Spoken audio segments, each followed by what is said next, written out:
Thank you for joining us, everybody. Welcome to another episode of Dropping the Gloves here. If you're watching on YouTube, I just said I feel like Beauty and the Beast, and you can see why. Tim looks great. Not All so I did good over was, here. I'm usually wearing a hat. Instead, I just ran a comb through my hair. Nothing else different about me. But thank you. I appreciate it. I visibly can see how attractive you are. That's how it works. Yeah. That's how it works. All right. Thanks for joining us, everybody. I appreciate you being here. So does Tim. We're going to have a good one today. But before we get into all the fun stuff, we got to get the ads out of the way. So this episode is brought to you by Bet365, proud partner of Dropping the Gloves. Open an account with Bet365 today and bet on a huge range of markets. So whatever the time, whatever the sport, whatever the moment, it's never ordinary at Bet365. Use code HOCKEYCA. I don't know why, but use code HOCKEYCA. You don't get anything, but use that code, right? Or do you get anything, Tim? Only way to find out is if you use the code. You support us, and we need it in a big way. Actually, we're okay. But thank you for joining us, everybody. Let's get into it. Breaking news, Tim. Just broke. I saw this too. North Carolina, very strange move. You very rarely see a GM in any sports, whether it's NFL, NBA, MLB, just resign. Step down. Usually you have to be just torn away from your desk. You're fired. Leave. Nobody wants you here. Beat it, nerd. Don Waddell for the Carolina Hurricanes said, that's enough. I've had enough. I'm leaving. I resign. Shocking, Tim? Being in North Carolina, you probably broke the news first. Well, the whole city is abuzz about it. So yeah, this is it's rippling through the airwaves. And I don't have a ton of information just because it literally just broke an hour ago. And I'm just reading the same articles that everyone else is reading. But he basically said, I spoke with the owner this morning and told him it's time for me to move on to my next chapter. I love my time here, et cetera, et cetera. So Eric Tulsky is the assistant GM. Is going to take over in an interim role until a permanent replacement is found. So Tulsky probably just doesn't have the experience yet or the skill set to do the big job. But Waddell has been a good GM. Like I'm reading the article here. Fantastic, they have missed the playoffs for 9 years, and then they've made it 6 years straight since he took over and drafted a lot of the core players that you've got on this team now. He's made some good trades. He's the guy that's not afraid to make the big move with Jane Getzel just 2 months ago. So good GM. I wonder if he's looking at other jobs or if he wants to just take the year off. I think we'll see in the next few weeks. And he's a GM who doesn't overpay. He seems to be very smart with his money, draft picks. He really values having those assets in his wallet. Even the Jane Getzel trade, he gave up a second and a fifth and a couple prospects. So not just decimating your future, trying to go out and get an impact player. So he did really well. And he wasn't a guy who overpaid. Got rid of Jake Gardner when he was at his peak. Got rid of Justin Falk at his peak. But it's like big name defensemen because they had the plethora of defensemen. And they, instead of re-signing him, he trades him. He's like, okay, go elsewhere. And so he hasn't really locked in that big deal other than Sebastian Aho, but he did actually match. Didn't he? The offer sheet was more of a spiteful offer sheet to the Montreal Canadiens. So he's got a little bit of a anger streak to him. You know what's funny though? We talked about this the other day. The Canes have a very difficult and pivotal offseason with all the expiring contracts. The UFAs, Gensel, Martinuk, Nosen, Teravainen, Chatfield, D'Angelo, Pesci, Shea. That's like the core of their team practically. Not to mention RFAs, Seth Jarvis, and Martin Nietzsche. So this is like not an easy summer. And I wonder if he's just like rubbing his temples going, oh man, this looks really hard. I think this is a good time for me to hand the reins to somebody else. Because that's the kind of summer that makes and breaks jobs and careers if you're a GM. Yeah, and he's not a spring chicken. The guy's old. He's been around the block, and he's done a good job in Carolina. Do you see him, and not that we know much about GMs or anything, but he resigns from Carolina. Any chance he ties on with a different team? Maybe a team with a bigger pocketbook, because Carolina's never been known to spend. Always conservative. Is that in his future? I think he'll get the calls. I mean, look at Kyle Dubas got a job right away. Sheldon Keefe got a job right away as far as coaching goes. Like the teams know that it's the boys club, it's the talent and the experience. He's got both. So I think people are definitely interested. Whether he wants it or not is a different question. Yeah. What this does is slows down the process in Carolina a little bit. You know, we're vastly approaching the draft. It's next month. Then after that, you get into free agency. Then you get into this season. So if you don't have a GM in place, a lot of deals happen around the draft, a lot of RFAs sitting there twiddling their thumbs, a lot of UFAs. What's going to happen? If I'm Martin Nikas and Seth Jarvis, who do I negotiate with? Who's the guy? Teams are already swarming on, is it Nikas or Nachos? I don't know. Teams are swarming. He's already being, suited after by Calgary's kicking the tires, Montreal, Philly, Nashville, San Jose, and the Utah nothing. Like, they're all interested in this kid, and why wouldn't you be? He's a stud. Played very well in the playoffs. Young kid, get him for next to nothing, probably from Carolina, and now they don't have a GM. But interesting turn of events here. Do you think maybe he got nudged out the door a little bit? Like, he's been there quite a long time. They really haven't got to the Stanley Cup. They were close a few times, but took a step backward this year. No, yeah. I don't know. It's hard to say. He's got a good track record. He's a guy that I trust. And I don't think that the Canes' lack of success is on him. He's given them a chance to win with their roster makeup, and the moves they made and the contracts they've signed. It's on the players and Brind'Amour more than it would be on him. So, yeah, I agree. Interesting turn of events. We'll see how it turns out in Carolina. But like you said, very pivotal offseason for them. They got to spend a lot of money if they're going to compete like they did this year. Because the team that beat them, the New York Rangers, they spend in the cap. They go all in. They know this is their window. They have some star players. They're not going to ruin the star goaltender's prime like they did with Henrik Lundqvist for years and years. People saying, we got a great goalie. We got to add. We got to do this. We got to do that. They're doing it now. They're adding pieces. They have star forward, star defenseman, star goaltender. They played game 1 on Friday. Or when did they play, Tim? Wednesday? Today's Wednesday. Friday. I'm all out of whack. They played it on Wednesday against the Florida Panthers. When does the series begin? When does it begin? When the home team loses. Well, both of these series have begun because game 1 happened for the Florida Panthers and New York Rangers in Florida. Looked pretty good. Looked pretty damn good. And the Rangers usually just creative, electric offense that just zipping passes all over the ice. Looked slow. Looked like it was struggling. Looked like they were out of sorts at times. A usually aggressive Artemi Panarin. Lots of stop-ups. Lots of trying to find the third guy, the fourth guy, because you can't get to the net. Didn't really work. Directly led to a goal for the Florida Panthers. But what did you think of this game? Shocking? Or what? Yeah, surprising for sure. Because the Rangers are 8-1 in the playoffs. If they swept and then they went 5-1. Like, they're flying high. They're playing game 1 at home at MSG. Like, the crowd's full.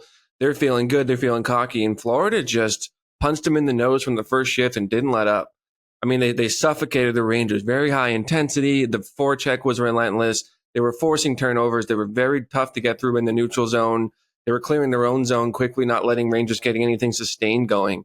And it just frustrated the hell out of the Rangers. And then you get to Tkachuk's, first of all, his big hit on Trocheck. He had a couple of big hits in his first 2 shifts. And he scores that goal that looked a little bit soft, a little bit, but it was through some guys that Shesterkin never saw. But from that moment on, toward the end of the first period, it looked like the air was just sucked out of the Garden. And it was pretty quiet in that building for most of the rest of that game. And it was just Florida from pretty much that point on. Well, you talk about big players and big moments and stepping up and really seizing the opportunity. And we talked about it last show. Like, if there's ever a chance, and I shouldn't say only chance for the Florida Panthers to win this series, but it's Matthew Tkachuk. This guy performs. He shows up. He showed it last year. He showed it in Calgary when he was playing there. This guy loves the moment. And he comes out, and he's not scoring highlight reel goals. I think Shesterkin should have had that one. That's a gimme. He just misses it with his glove. But it's the other stuff he does. He's burying people. Like, he's in on every play. He's energetic. He just brings so much to every single game. He's not one-dimensional. He does a little bit of everything, and that's why he's so valuable. People say, well, why do you pay him this much money? Why do you pay his brother Brady Tkachuk this much money? It's not about goals and assists. If it was, Austin Matthews would be the best player on the planet. He's not, because he doesn't do everything. That's why Matthew Tkachuk is so valuable to a coach and a team, is because he does everything. Want to get into this series at Madison Square Garden? Bury somebody. Impact hit. How quiet was MSG, Tim?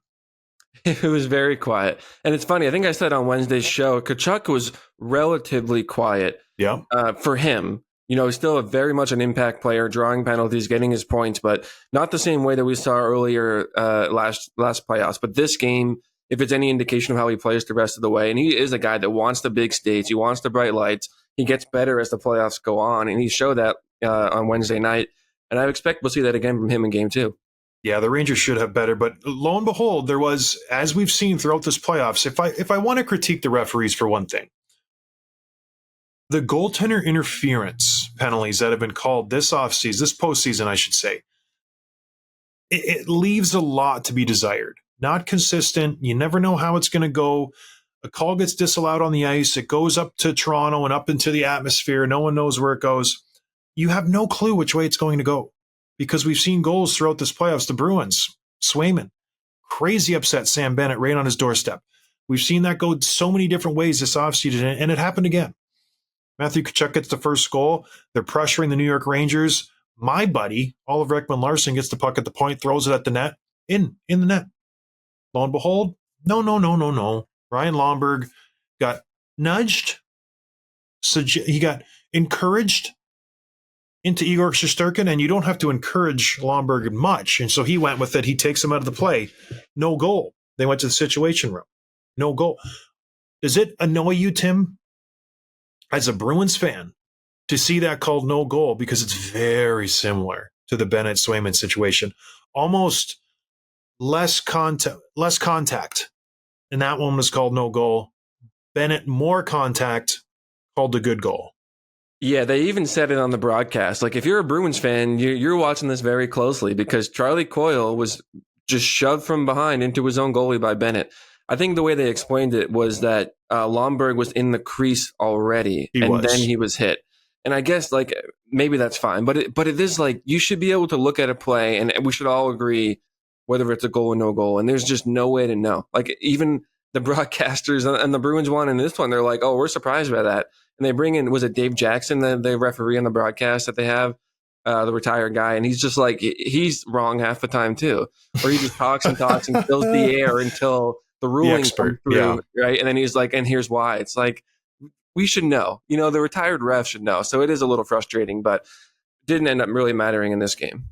Well, you always want the human aspect. You look at it at baseball, they're going to get the robots to call the strike zone. In hockey, they bring in the replay, so that's supposed to take care of all of this, and it just makes it worse. It makes it harder to wrap your head around when you give more time to look at a situation, you have more time to see, okay, that guy's here, this guy's pushing him, and you still blow the call, it seems like. And maybe it's because more people get to see the inside of the workings of the machine, where it's like, okay, I get a slow down view. I can see what the ref's seeing, and you have a completely different opinion. And you just have more time to dwell on it. So I don't know. I thought it was a no-goal. He's in him. He took his leg.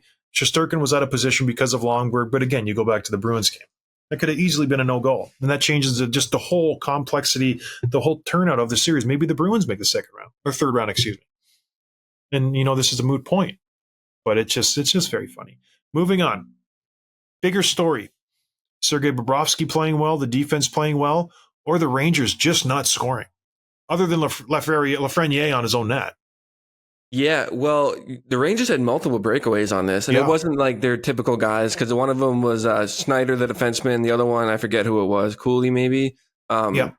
And so, like, I tweeted out, like, if I was on the Rangers, I would simply score on a breakaway. Like, you've got to take advantage of those opportunities because Florida's not going to give them to you. But you didn't really, like, Schneider hit the post. Yep. That is what it is. The other guy probably had room to do a little bit more, and he didn't. He just put it right into Bobrovsky's pad. And so the Rangers do have to be better. But most of the credit goes to Florida, just the way they played. And everyone's talking about, including you, Gustav Forsling, the plays that he's making. He's their best defenseman right now. Offensively, defensively, like, he's noticeable every time he steps on the ice, and the Rangers didn't have an answer for it. So will they in game 2 tonight? They better, because they cannot go down to Florida down 2-0 in the series. Yeah, they really do need to get a win. It's not like the Rangers played terribly. Like, They gave up one goal, the Tkachuk goal, really, because Lafreniere was their own goal, and then you gave up an empty netter. They didn't play too good. They didn't look like they were confident. Their power play 0 for 2, only 2 chances. Every prediction we made was just garbage. 3-0 game. It wasn't a high offensive game. It was very tentative. Both series, I think it was a feeling out process in game 1. Sloppy games, trying to be physical, trying not to make many mistakes, and it ends up just being just an okay game. I don't think any of the 4 teams in the finals, East and West, are happy with how they played in game 1. Even Florida. Like, I don't think you can go and do video and go, oh, we did great. This is a great game for us. No, you have a lot more. They were 0 for 3 on the power play. They didn't put many shots on the net. The goalies played well. I think on both sides. Edmonton, Dallas, here in Florida, New York. I think all the goalies played well. Shesterkin was solid. Other than that, I don't know. Lots to work on here in this series. You mentioned they played tonight, Tim. What do you see? Do you see all in the same? Do you see the Rangers putting forth a better effort? How do you... Well, basically, whoever you pick will lose. So what's your thoughts on this game? Yeah, I don't think it's going to be any easier for Rangers in game 2. I don't think we're going to see the bounce back where it's like swings 3-0 their way. You know what I mean? I just don't think Florida plays that way. But I think you probably get some more opportunities. You bury some of the ones you have that you didn't bury in game 1, and maybe it's 2-1, 3-2 Rangers this time, and then you tie it up going down south. You think the Rangers will take it? Yeah. Yeah, I do too. I feel like they're due. They were 8-2 going into this game. Now they're 8-3. I wanted to correct you, but you were on a good run. I didn't want to stop you because Carolina won 2 games in the second round. I don't want to correct you on it, but I know our listeners will come back and they'll ruthlessly mock you. So let's just get it before they can get to you. We got to get our facts straight. They'll let us know. Oh, they do. They're awful. But they keep us honest. You know what I mean? Better be called out than live a lie. We just had a call. Anyways, I'm not gonna air my dirty laundry on this show. But I agree. I think the Rangers tied up. Both series, Tim, going to 7. I feel like we're going to split the first 4. And it's a best of 3. I love that. All right, moving west.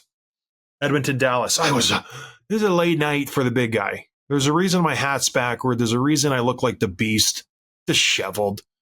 And should I get into what happened with my house? Do the people want to know that? How just frustrating my day's been? Give us a minute on it. Okay, so we're finally building our house. After years of just hemming and hawing, the prices are going to go down. The prices are going to go down. They haven't gone down. Everything's still high. And my wife just said, hey, dum-dum, baby number 8 is coming in 2 months. We need a house that's bigger than 1,200 square feet to jam these kids. You got them sleeping on top of the closets, for Pete's sake. Like, let's go. We can't have 5 kids in a room, Tim. I think it's illegal. So we finally started the house build. The excavators have the plans. Hopefully he doesn't listen to the show. If he does, he's going to be upset. They start digging. Here we go. Day 2, Tim. They've been there 2 days. So our driveway, you got to go a long way to get to the house. So I'm like, just go straight through the pricklers. And then you take a right and you go up the hill. You're in the meadow. You're in the grassy area. Do not go through the forest. What do you think these guys do? What do you think they do? They get halfway to the prickler bushes, which is probably 200, 300 feet, maybe 400. And then they just call an audible. And like, pfft. So he said, go straight. Nah, I'm going right. Right through the forest. Right through the forest. So instead of doing straight and a gradual C, kind of a bend up to my house and a little hairpin turn into the garage, he went straight, 90 degree up, 90 degree left.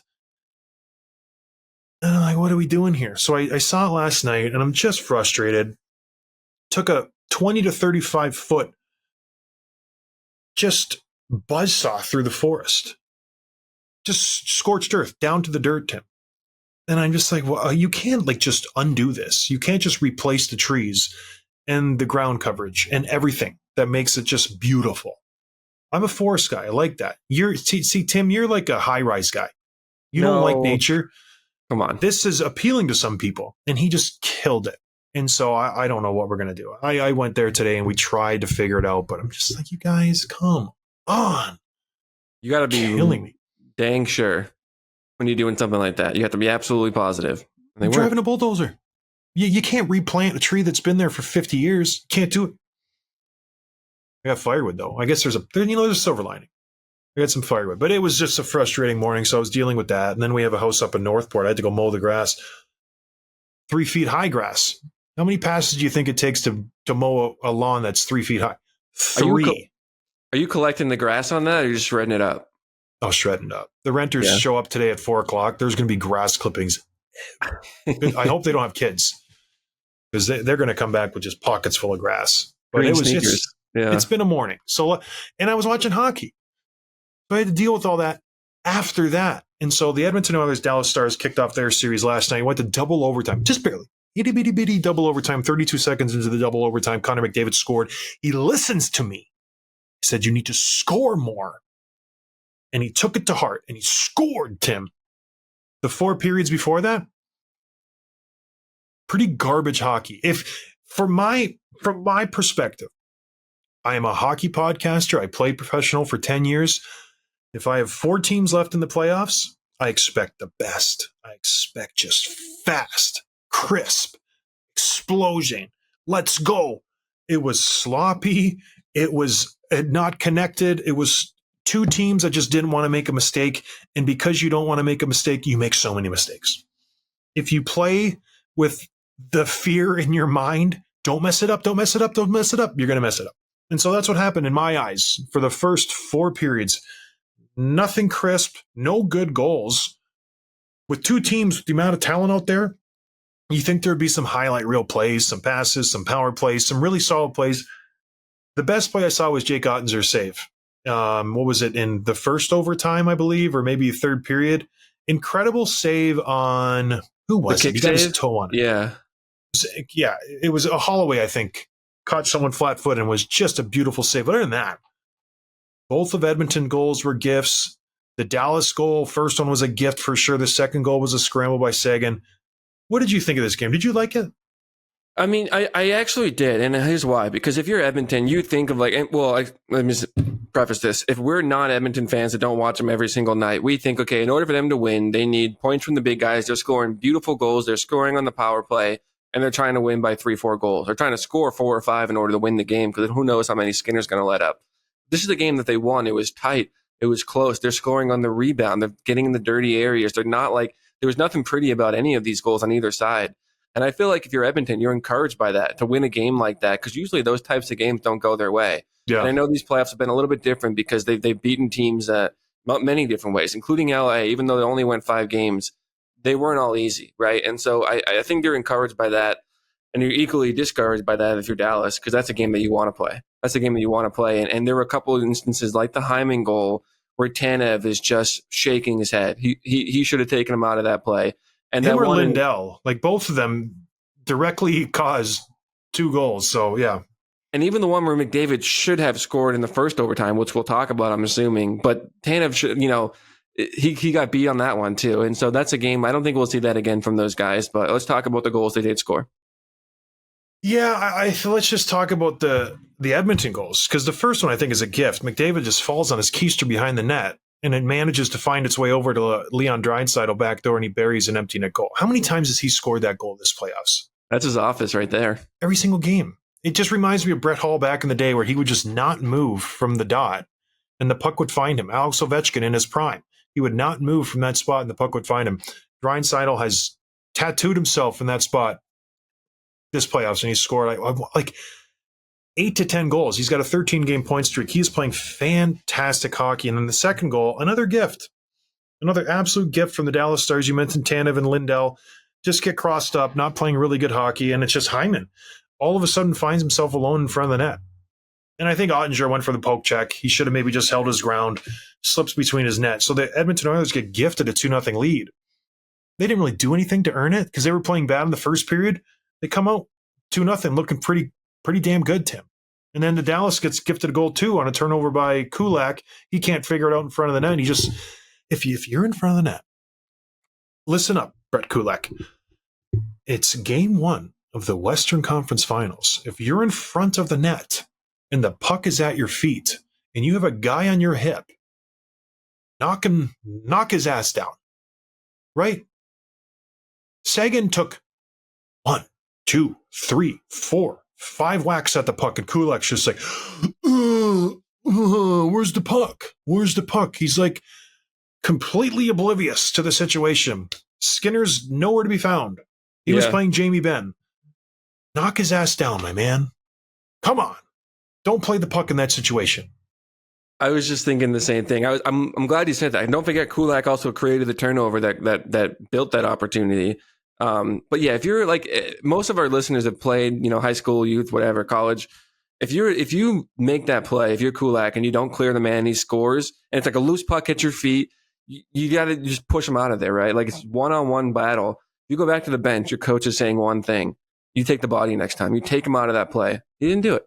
And Yep. so I know it's a rapid, bang, bang play, and it's easy to criticize from the podcast couch, but definitely his fault twice, in 10 seconds there, and gives Dallas life when they shouldn't have had it. Yeah, and then they go and they score again with 3 minutes left. Tyler Seguin, kind of another gift goal, but he gets a goal. We go to overtime. And then lo and behold, Captain America, Captain Canada, Connor McDavid gets called for a double minor. Double minor, 4 minutes to start the first overtime. Game over. Right? Game over. You have 4 minutes. You have the best power play guys in your team. You have all-world tipping prodigy Joe Pavelski. You have stud young guys scattered throughout the lineup. You have Miro Heiskanen, who's been dynamic this postseason. Not even really a great opportunity on this 4-minute power play. Nothing really to write home about. The Edmonton Oilers skate through. They get out of the first overtime period, except for the one save. Connor McDavid gets all alone in front of the net. Takes the puck, forehand, backhand, on his forehand. Jake Oettinger is so incredibly good. Puts his stick out. Connor McDavid, I don't know what he's thinking. Does he want a better opportunity? And I'm not going to critique this guy because he's scored like he's the best player on the planet. But what's going through his head in that moment? Does he want a better opportunity? Is he thinking Ottinger's going to dive? And then you have a better opportunity when he's just already committed? Because it was just a strange sequence of events where he has it, takes it to his forehand, and then he waits and he even pumps it.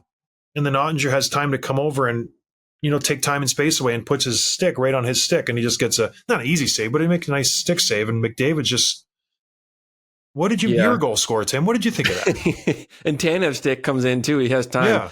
You watch it frame by frame. You're like, all right, tuck it. He's got all this room and he waits and waits. And I know McDavid scored the game-winning goal, and I know he basically leads the playoffs in points, and I know he's this and that. He's still not right. Something's off with him. I don't know. We might not find out what it is till his playoffs are over, but which is scary because he's still putting up all these points, even though something's either not right mentally or he's hurt or whatever. But you've got to score that, and luckily he does redeem himself right in the beginning of the second overtime, and they win. So it was a good goal from him, and Oilers get up 1-0 early. Again, another mistake from Tanev and Lindell. They're both behind the net. They're just chasing the puck. If you watch it, they come from behind the net. There's 3 Dallas Stars in a perfect line. Just all focused on Evan Bouchard. And McDavid, you might want to put a stick on this guy. He's left wide alone in front, and he gets a nice pass from Bouchard, and he sucks it in behind Oettinger. Lots of mistakes in this game. Lots of things to correct. So, in my eyes, Dallas played a terrible game. Their worst game of the playoffs, in my eyes, by far. Edmonton played okay. Not terrible, not great. They got their star guys scored again, just like we thought they would. Sorry, Chris Knobloch, it's not going to happen. You're a 2-line team. I'm okay with the Stars losing this game. They will learn their lesson. They will be better next game. In my eyes, the top 2 teams on either side, the Rangers and the Stars, the Rangers are in big trouble. Not big trouble. They're in a little more hot water than the Dallas Stars are. So I think Dallas will right the ship. They'll win tomorrow. It'll be a 1-1 series, and away she goes. Rangers, I think they have to be very, very, very careful tonight. Because Florida, you don't want to go down 2-0 to Florida. I think you can go down 2-0 to Edmonton and still be okay. Yeah, not to mention Dallas has lost 7 straight game ones. So this is they're right on track. For the course. They're right on track. They're not flipping out. They're not worried. They come back and won game 2 every time so far. They lost the first 2 to fine. Vegas. Did they lose 2? Yeah, you're right. So they're not worried. This is the group that always bounces back. They embrace the challenge. A little bit of adversity. These guys like it. So, you know what I like? Wendy's, Tim. Wendy's is delicious. You know what else I like? Frozen pucks. They're awesome. But only when they're in the back of the other guy's net. But that doesn't mean you want to eat one. That's why Wendy's only uses fresh beef, not frozen pucks. Fresh beef that's never seen the inside of a freezer in all of their burgers. Whether you order a Baconator, Dave's Single, or even a JBC, Junior Bacon Cheeseburger. You'll only ever find fresh beef that's really juicy and loaded with fresh toppings. So download the Wendy's app today. Check out the latest deals and order a burger that's only job is being delicious. You're welcome. Very good. Let's get into so we're starting to see all the teams that were eliminated in the last week have their year-end press conferences. And I kind of pulled out a few of them that I think was really interesting comments from the players or GMs, and just situationally. Some are great, some are funny, some are insightful, starting with Boston. And so Don Sweeney spoke to GM, and he spoke pretty clearly about some of the Bruins offseason needs. And one of them he said was depth scoring, secondary scoring, speed. He wants to pick up on the forechecking. He's not satisfied with the Bruins' ability to do that. And I think a lot of it had to do with speed. You know, you're not getting a great forechecking going when you got Maroon and JVR and guys like that in the lineup.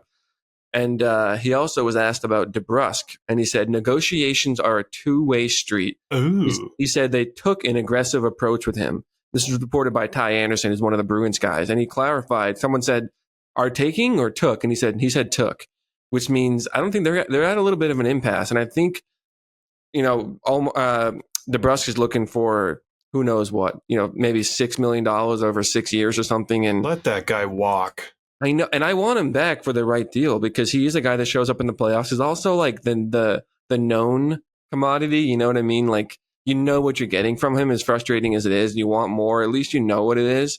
But it doesn't sound like they're close based on this comment. So he could be hitting the open market. This guy has been nothing but a thorn in your side since he entered the league in 2017, 2018. Inconsistent, but incredible at times. Get rid of him. 7 years he's been on your team, Tim, the Boston Bruins. 7 years. He goes from getting, 14 points in a lockout shortened season in 41 games, which is atrocious, to 50 last year and 64 2 years ago for him, because this year's done. It's frustrating with this guy. Healthy scratched. Begging to be traded. Trade me. I don't like the coaches. Get rid of him. What are we doing here? Even just attempting to sign him. I don't understand the reasoning. This guy's nothing but issues on your team. You always want more. He never gives it to you. Frustrating to no end, but he's a UFA. I get it. You want to maybe get something for him. You should have traded him at the deadline. He's going to walk. You have to let him walk. I think the hard line, what they did is, here's it, $4 million, 6 years, take it or leave it. That's what I think they probably did. He's like, no, we want more. We want to have more. Our last contract was 4. We're not going to match that. We want 6. No, kick rocks. There's better players we can get for $6 million. Jake DeBrusk. Guys who show up every day and want to be here. This is not a guy you win a Stanley Cup with, Tim. It's not. He's not. You can't rely on him. So let him walk, Don Sweeney. Don't give in. Let him go. You'll be a better team for it. All right. What are they saying in Colorado? Yeah, obviously the big thing with Colorado was Nichushkin and Landeskog. Nose candy. Those are the two stories. So Landeskog first basically said he's not played the whole season. Obviously, the last game he played was when he won the cup, which is kind of weird. Do you want to build a snowman? We're talking about Landeskog now, and so still no timetable for his return. He is not retiring. There was some speculation that he was going to announce that, but he's hoping to get back this coming season. We'll see. Then the GM, Chris McFarland, was asked about Nichushkin's contract, whether he was going to terminate it. He said that at this point, that's not an option. Well, that's not an option. So I don't know if that means they legally can't or whatever they're trying to say face. Not sure. But he did say that rebuilding that trust will be difficult, which I think it says a lot. Yeah, he's a great player. So they'll give him another chance. You think so? Yeah, he's such a good player. I hope they don't, but I think they will. Even Landeskog, who's the captain, said, we'll see how Val handles the situation, how the next 6 months go, whether he'd be welcomed back into that locker room or not. So, I don't know. Listen, I think he's played his last game for the Avalanche. He makes $6 million. That's a good value for a player of his talent. And he's signed through, what is he signed for, another 6 years? You can get Jake DeBrusk for that money. Oh, geez. Jake is such a waste of space. But back to Landeskog, that's too bad. There's some guys you just really, truly have empathy for because he's just done all the right things. He plays the right way, and he's just a very, very solid player. I don't know him personally. He just seems like he's a good human, and he just can't catch a break, and that's Gabe Landeskog. I know he won a Stanley Cup, but injured, healing, injured again, setbacks, this and that. So, gosh, if he has to retire because of this, it'll be really, really too bad for him because he's put up a really good career. Lots of talent, but he puts in the work. Never the best player on your team, but just oozes leadership. I like Gabe Landeskog. Hopefully he can come back, but it doesn't sound promising. It does not sound promising for him. All right, let's go to the Canucks. Yeah, the last one I wanted to touch on here. First, Pettersson. Well, there's a few interesting things with the Canucks, because even like Hronek was asked if he was hurt, and he's like, no, even though that goal he scored in Game 7 was his first one-timer attempt in like 2 weeks or something. Like something's going on with him. Pettersson said he's been playing with a bad knee since January, and that it kept getting worse the more he played. So, and he basically did own up the fact that he's been terrible by his standards for a while now, which I thought was interesting. And then Zadorov is just great. He had like he's all so these funny one-liner gems, and he basically asked, like, you played so well, you're a free agent. Have you priced yourself out of being able to return to this team given the cap situation and how strong you played in the playoffs? And he goes in his Russian accent, how much do you think I should make? I don't know where you're getting those numbers. The trees? You got to stop listening to Edmonton reporters. It's Great. so funny. Brilliant. He also dumped on Alberta, too. That they weren't even the best team and Calgary wasn't even the best team in Alberta, which is great. He's the gem. He's a national treasure from Russia. We got to get him back on the show. He was so good. But yeah, I don't know. You knew something was wrong with Pettersson. Mickey, he's too good to be playing like that. So maybe they should have gotten surgery in January. Whatever the ailment is, it sounds like either a meniscus that's getting worse and worse because that would get worse, or who knows. But because meniscus you can play with. That's too bad. All right, let's do some quick hits, Tim, and get out of here. Sheldon Keefe found a new home. Didn't take long. He just now signed on to be the head coach of the Dallas or New Jersey Devils. Is that good for the Devils? You're a Jack Hughes guy. You got a tattoo of him on your hip. Is he going to enjoy Sheldon Keefe? I think so. I mean, the Leafs players tended to like him. I was reading about Wyshynski basically pointed out that Keefe is not a culture builder. That's not his style. It's intentionally not. Like, it's not just he's not capable of it. He just doesn't do it. He lets the players build it and figure it out together, and even the young guys. So I don't know that. Is he the guy to take the Devils to the next level when they haven't really reached that? I don't know. We'll find out. But he's probably the best coach available, right? So I don't know if I agree with his way of doing things, because the coach should be a huge part of the culture.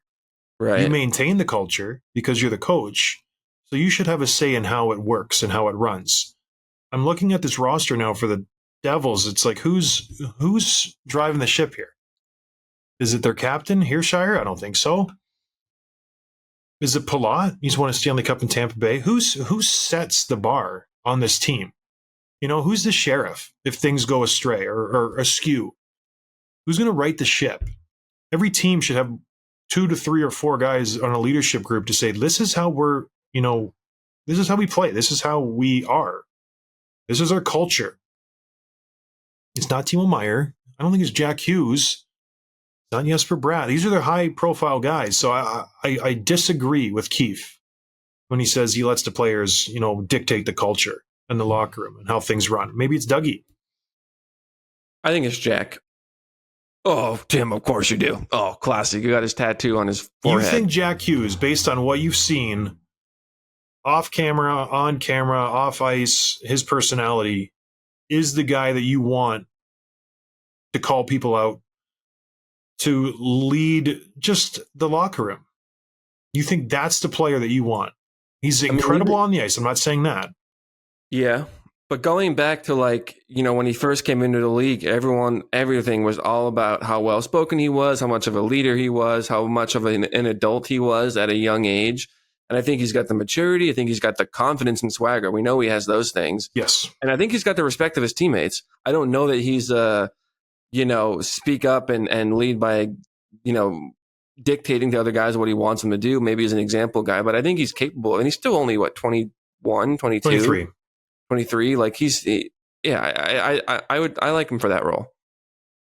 More than anyone else. Who else is going to do it, like you said? Nobody. That's the problem. The coach needs to do that. So I just don't see it. He's not even 6 foot. Okay. The next one here, Jim Hiller.